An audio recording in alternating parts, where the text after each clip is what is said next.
বাবা গো বাবা,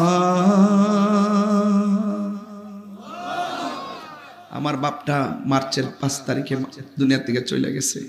4 বছর হয়ে গেছে। আল্লাহ যেন বাবার কবরটাকে জান্নাতবাসী করে। এটা বলেন না, আজকে মাসুক ভাইয়ের আব্বা, মাতৃকুল পিতৃকুল অনেকেই কবরে চলে গেছে। এটা বলেন না বাজান, মন নাই বাপের কথা কোন সবে বরাতের দিন। বাবা গো বাবা, বাবা গো বাবা, আমার আজাদ ভাইয়ের আব্বা দুনিয়াতে নাই। কত আদরে কত স্নেহ তোমার কাছে পেলাম, সব কিছু হারিয়ে আজকে নিঃস্ব হয়ে গেলাম।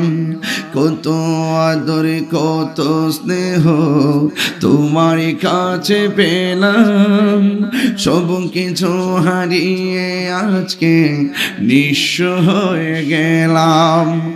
ভালোবাসি তোমায় বাবা, বুকটা যে যাইছি রে।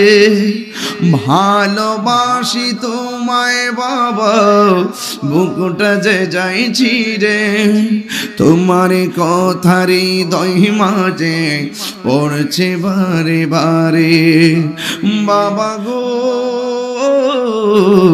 বাবা, বাবা গো বাবা, বাবা তুমি কেমন আছো ছোট্ট মাটির গড়ে। তোমার কথার হৃদয় মাঝে পড়ছে বারে বারে। বাবা গো বাবা, বাবা গো বাবা।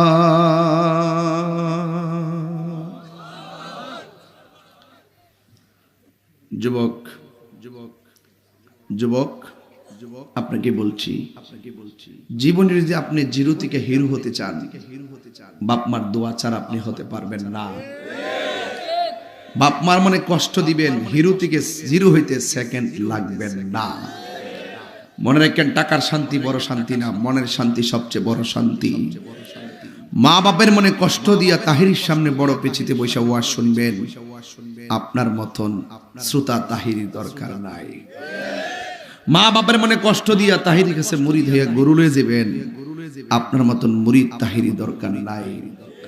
যেই পিশাব বলবে মা বাপের খেদমত দরকার নাই, এটা পিশাব না, এটা সকাল বেলার পেশাব।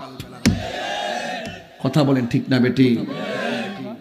এক যুবক অনুরোধ করে বলে আজকে থেকে ওয়াদা করব, জীবনে কোনোদিন মা বাপের মনে কষ্ট দিব কষ্ট দিব। কারা কারা আমার সাথে একমত হাত তুলেন তো দেখি।